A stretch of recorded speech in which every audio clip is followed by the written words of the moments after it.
पंजाब राज्य में फतेहपुर नाम का एक गांव था।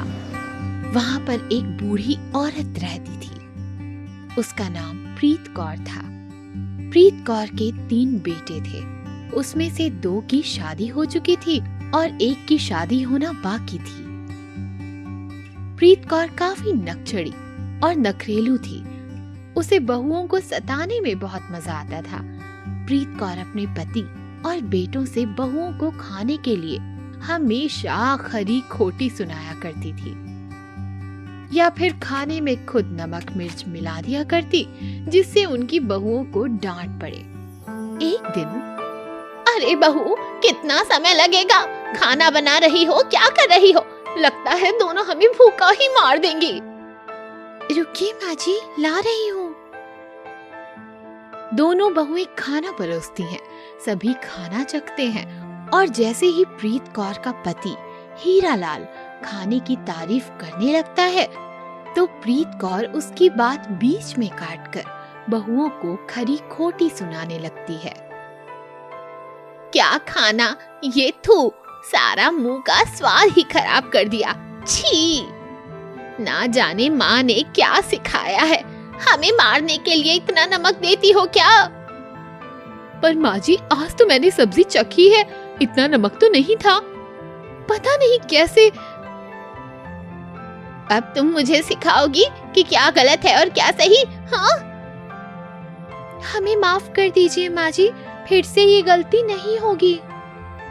कुछ दिनों बाद प्रीत कौर ने अपने सबसे छोटे बेटे बलदेव की शादी रानी से करा दी।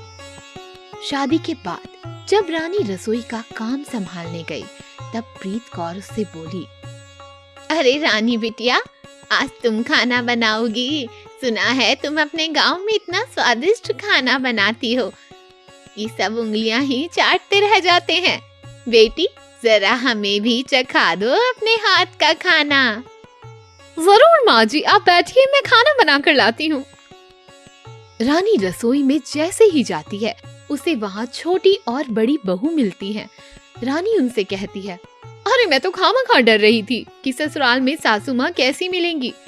भगवान की दया से इतनी अच्छी सासू माँ मिली है। हाँ, बड़ी अच्छी सासू माँ मिली है। जरा खाना तो चखाओ, फिर पता चलेगा कैसी सासू माँ है। दोनों बहू रानी को अकेला छोड़ देती हैं और वहाँ से चली जाती हैं। कुछ देर बाद रानी जब खाना परोसती है, तब सभी उसके खाने की तारीफ करने लगते हैं, और जैसे ही प्रीत कौर सभी की ओर देखती है, तब सभी मजबूरन रानी को खाना बनाने के लिए खरी खोटी सुनाते हैं। सुन लिया रानी तुमने, बहुत ही घटिया खाना बनाती हो। पहले खाना बनाना तो सीख जाओ। रानी काफी उदास हो जाती है। वो घर के मंदिर में जाकर भगवान से प्रार्थना करती है।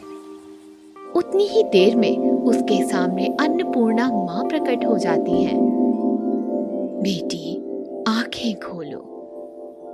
मैं तुम्हारी प्रार्थना से बहुत प्रसन्न हूँ। बताओ, तुम्हें क्या दुख है?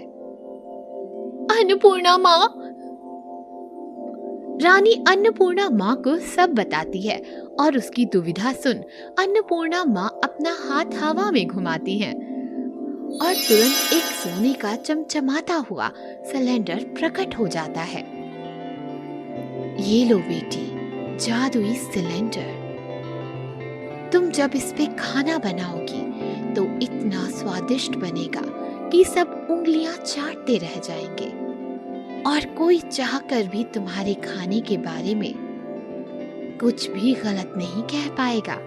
पर हाँ, स्वच्छ और अच्छे मन से खाना बनाने पर ही यह सिलेंडर काम करेगा, और यदि कोई इसका इस्तेमाल नीचा दिखाने के लिए करेगा तो उसका खाना स्वादहीन और बेकार बनेगा। रानी ये सब सुनकर बहुत खुश हुई और अन्नपूर्णा माँ को धन्यवाद कहती है। फिर रानी उस सिलेंडर पे खाना बनाकर सबको खिलाती है। पर इस बार सबने रानी की तारीफ जमकर की। जैसे ही प्रीत कौर ने खाने के बारे में गलत बोला, वैसे ही सब प्रीत कौर को डांटने लगे और कहने लगे कि खाना काफी अच्छा है।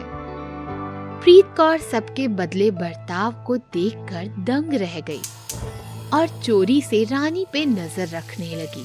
तब उसने देखा कि रानी सोने के जादुई सिलेंडर पे खाना बना रही थी। सुनो रानी, खाना आज मैं बनाऊंगी। रानी प्रीत कौर से बोली। ठीक है माँ जी।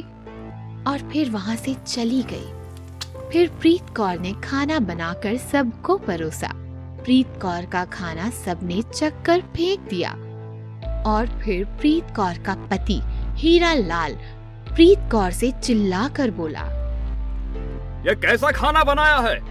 अगली बार जो तुमने खाना बनाया ना तो तुम्हारी खैर नहीं। इतना बेस्वाद और बेकार खाना। बहुओं को डांटा करती थी और खुद को ही खाना बनाना नहीं आता।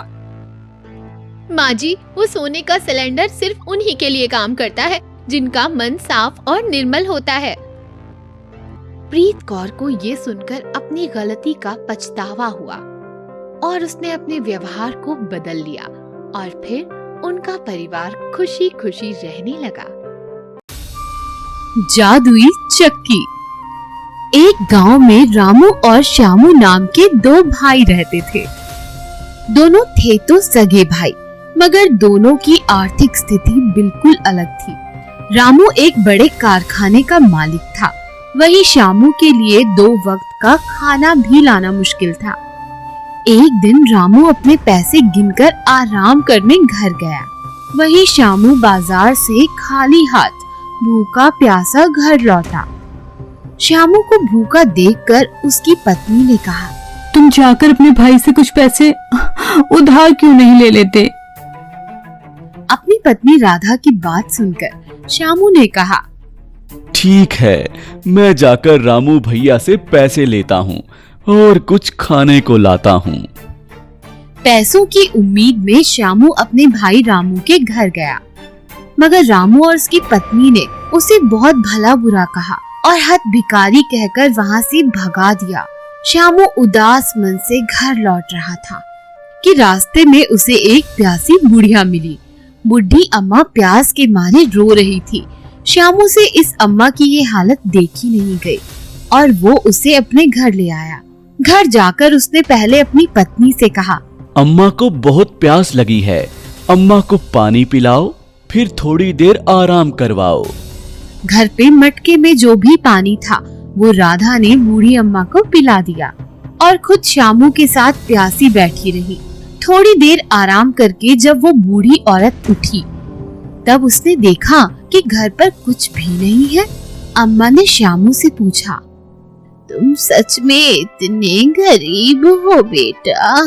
तब श्यामू ने कहा, हाँ अम्मा, मेरा सारा पैसा मेरा भाई ले गया और अब मैं लकड़ियां बेचकर अपना गुजारा करने की कोशिश करता हूँ, मगर कई बार मुझे और मेरी पत्नी को भूखा ही रहना पड़ता है। बूढ़ी अम्मा ने जब ये बात सुनी तो उन्हें बहुत बुरा लगा और उन्होंने अपनी गठरी में से एक चक्की निकालकर श्यामू को दे दी। अम्मा ने कहा, बेटा, तुम्हारे पास कुछ भी नहीं है, फिर भी तुमने मेरी मदद की। तुम जैसे अच्छे और सच्चे इंसान का भला होगा। ये लो चक्की। श्यामू ने चक्की की ओर देखा और हताश होकर कहा, अम्मा, हमारे पास तो पीसने को अनाज ही नहीं, इस चक्की का हमारे यहाँ क्या काम? तब अम्मा मुस्कुराते हुए बोली, ये एक जादुई चक्की है। जब भी तुम इस चक्की से खाना मांगोगे ये तुम्हें दे देगी, मगर जब तुम्हें इस चक्की को रोकना है तब इसे एक सुनहरे कपड़े से ढक देना। अम्मा की बात पर श्यामू और राधा को यकीन नहीं हुआ, लेकिन रात को भूखी अवस्था में दोनों ने एक दूसरे को देखा और सोचा कोशिश करने में क्या जाता है। दोनों ने चक्की से चावल मांगे और तुरंत चावल सामने आ गए। दोनों ने पेट भर खाना खाया और बाकी गरीबों में भी बांट दिया। फिर दूसरे दिन दोनों ने चक्की से शक्कर और गुड़ मांगा। और श्यामू ने इसे बाजार में जाकर बेचा। श्यामू रोज चक्की से कुछ न कुछ मांग कर बेचता था और राधा खुद के लिए और अपने गरीब पड़ोसियों के लिए खाना मांगती। धीरे धीरे दोनों के हालात सुधर गए, लेकिन ये बात रामू के कानों तक पड़ी और वो अपने भाई की सफलता के राज जानने के लिए उसके पीछे गया। तब उसने देखा कि उसके भाई के पास एक जादू की चक्की है। रामू के तो मन में लोभ आ गया और उसने रात में ये जादू की चक्की चुरा ली। घर जाकर उसने सोचा कि क्यों ना मैं भी अपने भाई की तरह शक्कर मांगू। रामू ने जैसे ही चक्की से शक्कर मांगी, चक्की से शक्कर निकलने लगी। कुछ देर बाद वहाँ शक्कर का टीला बन गया, जो देखते ही देखते बढ़ता गया। रामू ने फिर चक्की को रोकने की बहुत कोशिश की, मगर चक्की तो लगातार चीनी का टीला और भी बड़ा बनाती जा रही थी। देखते ही देखते चीनी के ढेर में रामू फंस गया और चींटियां और मकोड़े उसे काटने लगे। सभी दरवाजे बंद होने के कारण कोई भी उसकी मदद की पुकार सुन नहीं पा रहा था और आखिर वो चीनी के टीले में दबकर मर गया। इस कहानी से हमें सीख मिलती है कि हमेशा जरूरतमंद की मदद करनी चाहिए और लालच से हमेशा दूर रहना चाहिए।